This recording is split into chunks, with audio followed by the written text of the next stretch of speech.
Vous êtes bien sur Radio J, édition spéciale consacrée aux événements en Israël. Nous sommes ensemble jusqu'à 9h. Et effectivement, on en parlait de ces actes antisémites qui ont été recensés. Il y en a eu beaucoup. Nous sommes à présent en direct avec Muriel Waknin-Melki, avocate, présidente de l'OJE. Bonjour Muriel. Bonjour Ilana. Et merci d'être avec nous. Alors, avant justement de vous exprimer, de nous dire votre émotion à la suite de ces événements en Israël, je crois que vous souhaitiez justement revenir sur les plaintes qui ont été déposées contre justement tout ce qui s'est dit contre la communauté juive en France.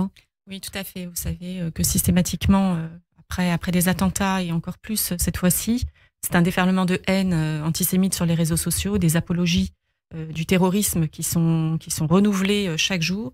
Et donc l'OJE, c'est 50 avocats et un groupe qui est dédié uniquement à cette période-là, travaille au dépôt des plaintes. La première plainte a été déposée en début de semaine contre le NPA. Et les plaintes contre certains membres députés du LFI seront déposées demain dans le courant de la journée. Alors bien sûr, on revient sur ce qui s'est passé le samedi 7 octobre 2023, Muriel. Oui, j'ai écrit quelques mots que je partage avec vous aujourd'hui. Nous sommes le samedi 7 octobre 2023. La terre d'Israël se réveille dans le monde des ténèbres. Nous sommes le samedi 7 octobre 2023 et 1500 terroristes ont pénétré dans le Gan Eden. Nous sommes le samedi 7 octobre 2023. 260 corps suppliciés sont retrouvés dans le sud d'Israël. Dimanche 8 octobre, des femmes, des enfants, des bébés, des grands-mères sont violés, kidnappés, brûlés, assassinés. Dimanche 8 octobre 2023, ce sont 3500 roquettes, 1200 morts, 2700 blessés, 130 otages. Dimanche 8 octobre 2023, c'est l'humanité qui s'est éteinte sur la terre d'Israël. Lundi 9 octobre 2023, le peuple d'Israël se relève, il s'organise. Premier dessin d'enfants pour les soldats partis au front. Premier colis préparé par les fils et les filles d'Israël. Première livraison sur les bases militaires. Ce sont les médecins, ce sont les pharmaciens, ce sont les infirmières, les psychologues qui vont se relayer nuit et jour pour soigner les civils et les soldats blessés. Ce sont les cuisinières, ce sont les électriciens, ce sont les plombiers qui vont nourrir, qui vont réparer ceux qui ont tout perdu en quelques heures. Ceux dont la maison a été incendiée, ceux dont les mères et les pères se sont sacrifiés. Ceux qui n'étaient pas là quand ils sont arrivés. Ils? Les monstres? Non, pas les monstres, car les monstres n'existent pas. Les animaux?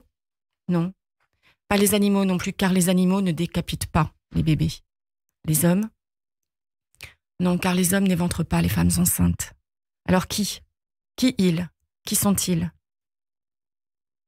Ils, pour moi, ce sont des êtres retranchés du règne humain, endoctrinés, fanatisés par la haine de l'autre. Ils sont la haine du juif, mais ils ont également la haine de l'Occident, la haine de ce que nous sommes, nous, sur cette terre, ce qu'ils détestent, des hommes et des femmes libres, tellement libres que notre liberté leur est insupportable, qu'ils voudraient tous nous exterminer, tous nous mettre à terre, tous nous soumettre à leurs règles folles, à leur fanatisme, nous, nos femmes, cheveux au vent, nos enfants, riants et chantants, nos hommes sans barbe et nos croyances nos croyances multiples, autant d'injures à leur islam dévoyé, dénaturé, violé. Ils sont ceux qui ont arraché nos vies hier à Copernic, hier à la rue des Rosiers, à Toulouse, à l'Hypercacher, à New York, à Bruxelles, à Nice, au Bataclan. Ils sont ceux qui ont semé la mort et la désolation partout dans le monde. Et au Gan Eden, devenu en quelques heures l'enfer sur notre terre. Mais Israël se relève. Israël se bat. Israël se défend, car c'est la survie de notre peuple qui, pour la seconde fois en moins d'un siècle, est mise en péril. Et avec elle, l'humanité tout entière. Oui, Israël se relève, oui, Israël se bat, oui, Israël se défend, car on ne lui en a pas laissé le choix. Et ce sont bien nos mères qui sacrifient leurs fils et leurs filles partis au combat.